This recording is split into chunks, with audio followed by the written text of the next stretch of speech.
다섯째 시간입니다. 다섯째 시간에서는 농업부문 외국인 근로자 제도 개선 방안에 대해서 생각해 보고자 합니다. 일단 단기 방안으로는 첫째, 고용허가제와 계절 근로자 제도를 분리하고 각각을 특화하자는 것입니다. 즉, 상시 고용이 가능한 시설 원예나 축산업에서는 고용허가제를 활용하고 계절성이 있어서 상시 고용이 어려운 노지의 작물 재배는 일괄적으로 계절 근로자 제도를 적용하자는 거지요. 물론 나중에 한시적인 외국인 근로자 제도를 이렇게 고용노동부와 법무부로 이원할 필요가 있느냐라는 논란이 있을 수 있습니다. 이거는 우리가 나중에 한시적 외국인 근로자 제도를 어떻게 통합할 거냐라는 것은 우리가 나중에 고민하고, 지금 현재로서는 고용허가제는 상시 고용이 가능한 부분에서만, 계절성이 있는 부분은 계절 근로자 제도만 쓰자라는 것이 이제 좋은 방법일 것 같고요. 고용노동부는 기존의 고용허가제 혁신 방안에 집중하는 것이 바람직하고, 그 방향에 따라 추후 계절 근로제도와 어떻게 통합할 것이냐는 나중에 고민하면 될 것 같습니다.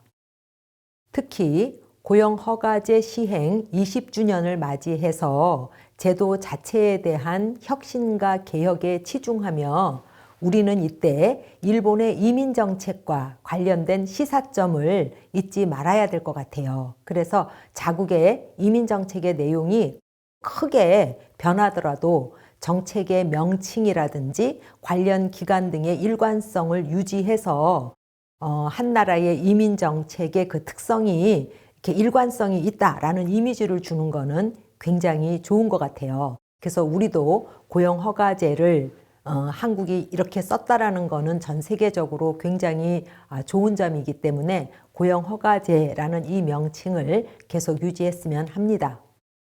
둘째, 계절 근로제도의 선별과 도입을 지자체에게 맡기지 말고 중앙부처가 담당하자라는 개선책입니다.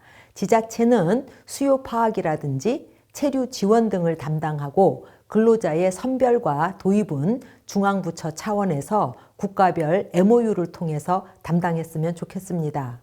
이제 이러한 제안이 계속되고 있다 보니까 2022년 9월에 국정현안 관계 장관 회의에서 이 문제가 이제 논의되었는데요. 그래서 법무부에서도 지자체를 대신해서 어떤 지정기관이 MOU 체결 업무 대행을 하도록 하겠다라고 발표가 나왔습니다.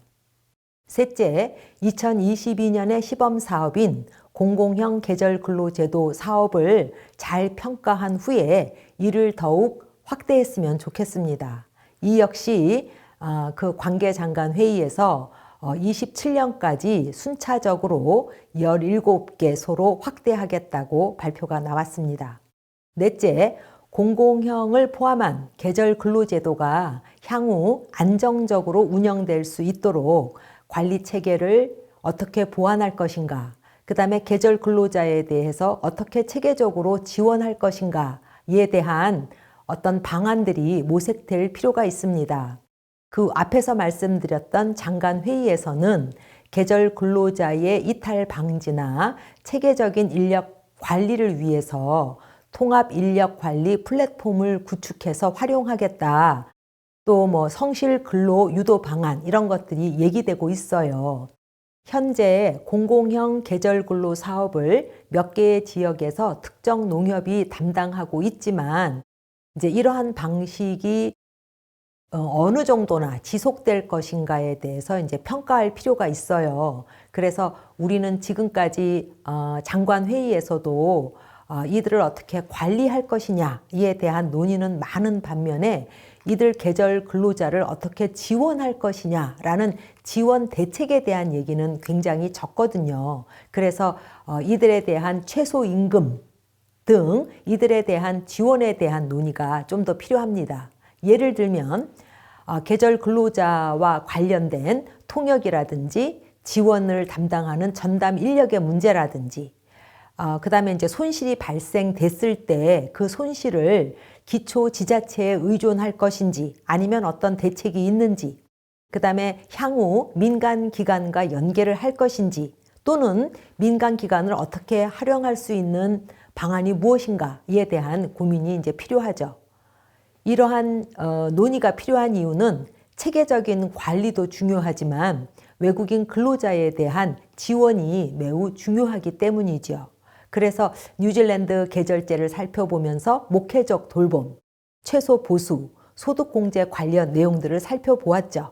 일본의 사례를 우리가 살펴보면서 등록 지원 기관에 지원을 위탁하는 방식을 살펴보았지요.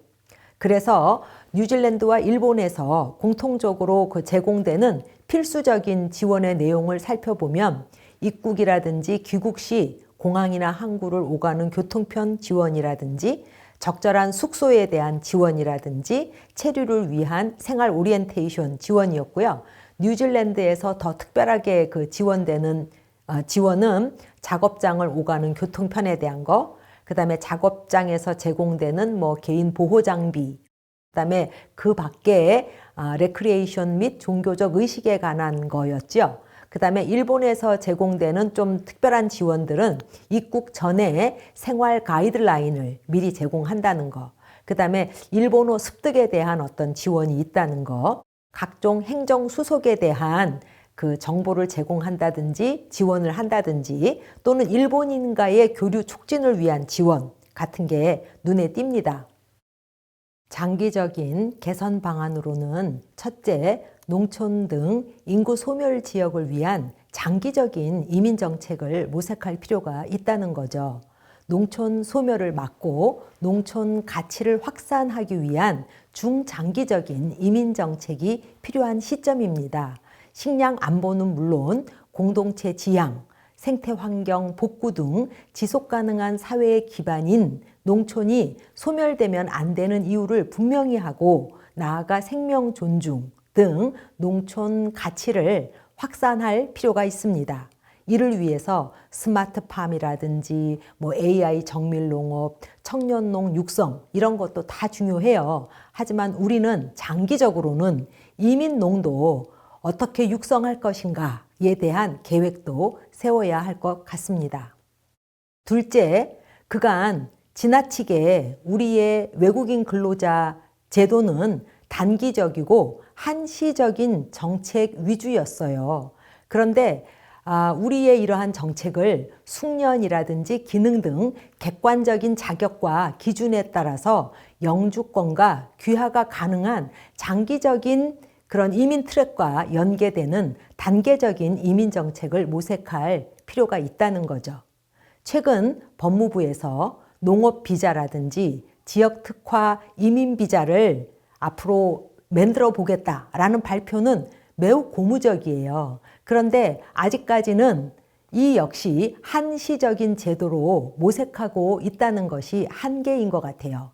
그래서 한시적인 제도에 대한 고민만 너무 하지 말고 앞으로의 농촌이라든지 지역 특화 이민 정책이 장기적인 정책 또는 영주 이민 정책과 어떻게 연계할 것인가에 대한 논의가 필요합니다. 즉, 단기와 장기를 어떻게 연계할 건지, 그래서 이를 위한 단계적인 이민 정책을 어떻게 만들 것인지에 대한 고민이 필요합니다. 마지막으로는 농업 부문 미등록 근로자 문제 해결을 위한 노력이 절실합니다. 그간 우리의 외국인 근로자 정책은, 즉 고용허가제는 과거 제도, 즉 산업연수생 제도에 비해서 미등록을 방지했고 인권과 노동권 보호를 잘 했고 송출 비리를 억제하는 등 장점이 굉장히 많았습니다. 그런데 이 정책은 공장용 정책이었지 농촌용 정책은 아니었지요. 근데 그런 와중에 농가의 거의 80% 또는 뭐 100% 가까이가 미등록 근로자를 고용하고 있어서 이를 합법적인 외국인 근로자 정책 테두리 안으로 끌어들여야 한다는 거죠. 그래서 미등록 문제가 지금 얼마나 심각하냐면 거의 40만 명에 달하고 있거든요. 그래서 이러한 미등록 외국인 노동자의 문제 해결을 위한 노력이 절실한 시점입니다. 이상과 같이 농업 부문의 외국인 근로자 제도 개선 방안을 모색해 보는 시간을 가졌습니다.